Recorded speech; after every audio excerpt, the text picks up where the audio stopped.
AUS Silver Jubilee Podcast, presented by the MCM Department and the College of Arts and Sciences. Silver Jubilee Podcast.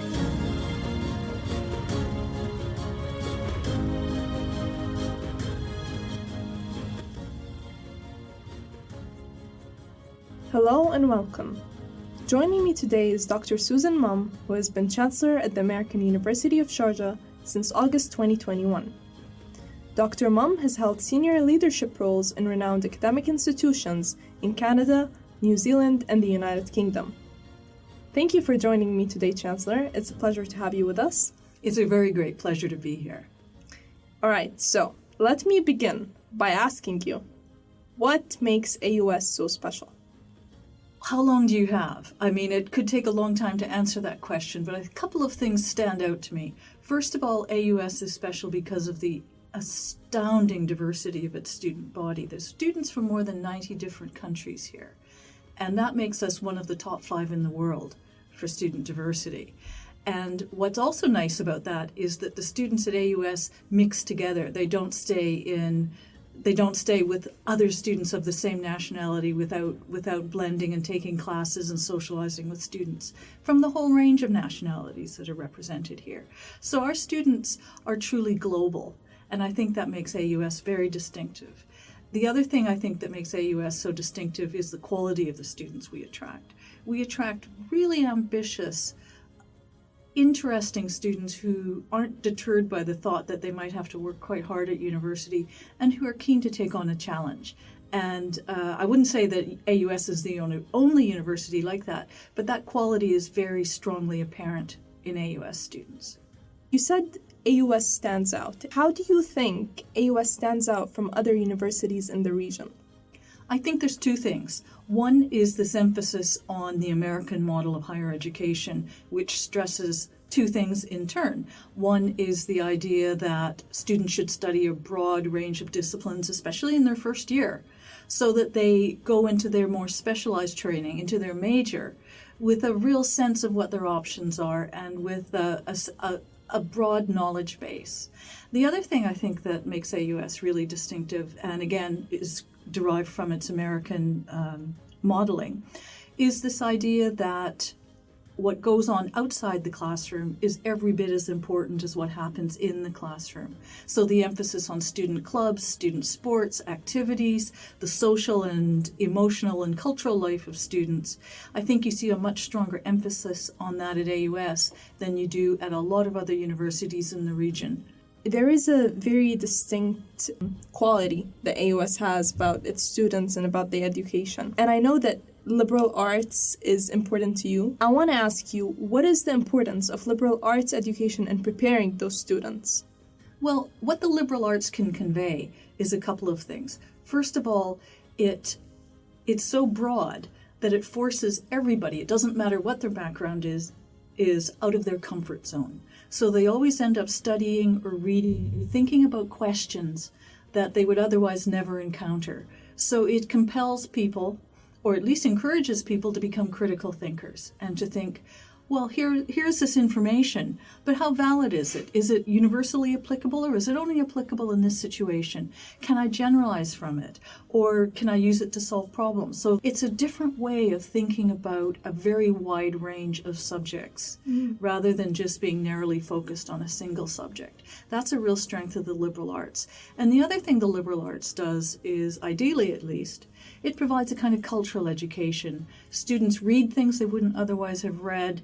They might be exposed to music or theater or performance or disciplines like philosophy that wouldn't ordinarily come in their way. So what the liberal arts does at its best is to invite us, all of those involved in it, whether they're students or profs or people who just like to read and think, is to ask questions about ourselves, about our humanities, about our purpose in the world, and that enriches the undergraduate experience a lot.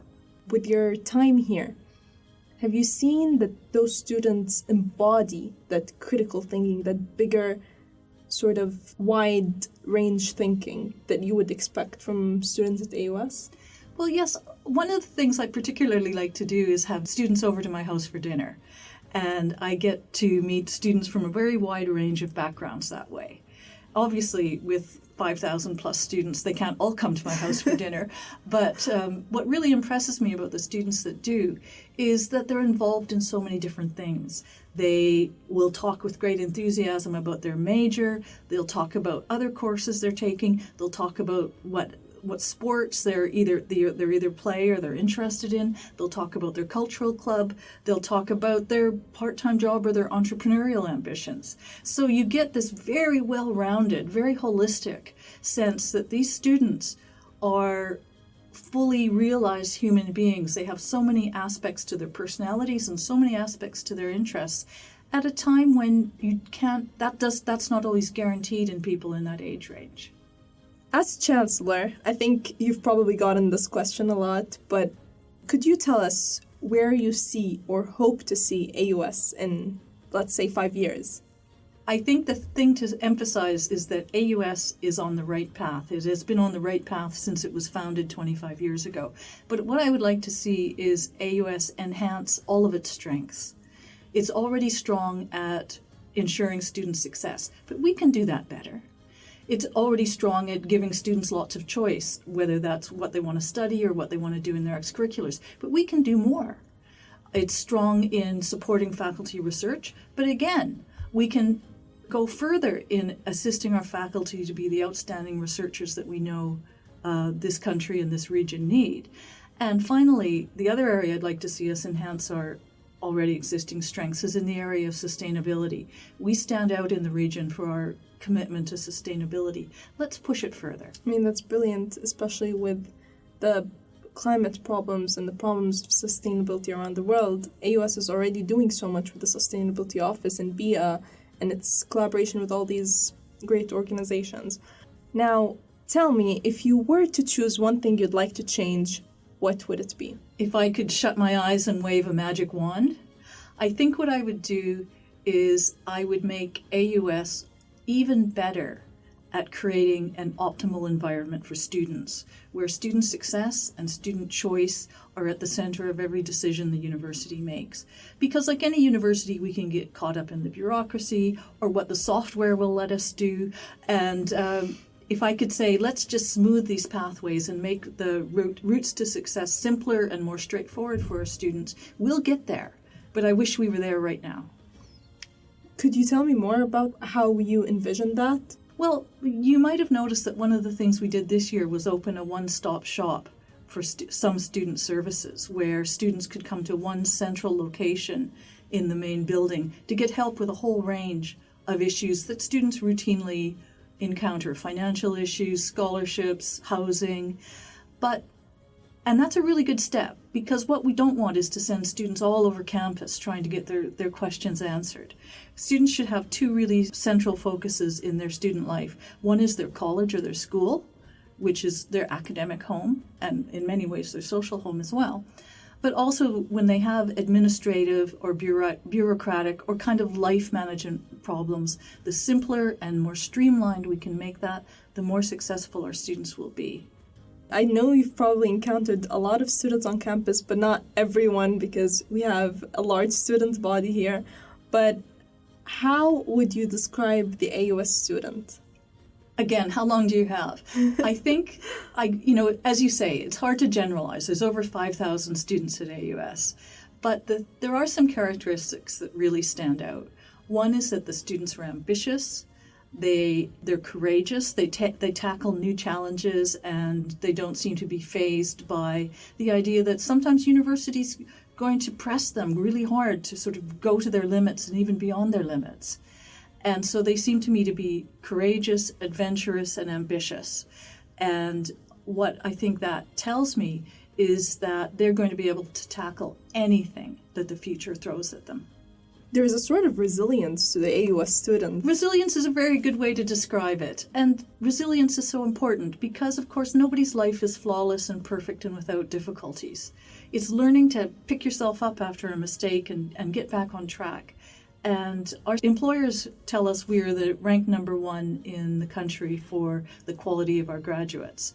So that tells me that by the time our students graduate from AUS, they can already deal with the ordinary issues that life is going to throw at them in the workplace. So they're so well equipped, and it's not just that they're intellectually equipped and trained in their subject.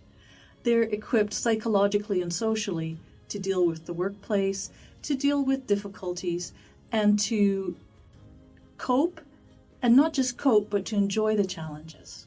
So I know you're a historian and you're interested in history. Tell us, what's your favorite part of AUS history? When I think about AUS's history, and AUS's history is short, but it's really remarkable. As you know, we are one of the top 50 universities in the world under the age of 50, so we're already very, very successful as a young university. But what I like to think about is the founder's original vision when campus of AUS was just a piece of desert with no roads, no services, no walls, no buildings.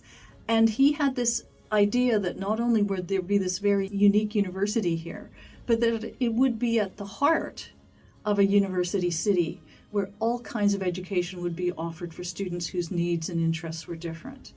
And so when I hear stories about the founder coming onto campus at 5 or 6 in the morning to watch the buildings being constructed and to talk to the construction workers and to make sure that everything about AUS was exactly right, I think that attitude that we don't just want to be good enough, we want to be the best, comes from the very day of our foundation. And that's a part of AUS history I like to think about. Seeing you so passionate about AUS, this conversation, but also just seeing you describe AUS in this way makes me want to think and ask you, if you were to describe AUS in one word, what would it be?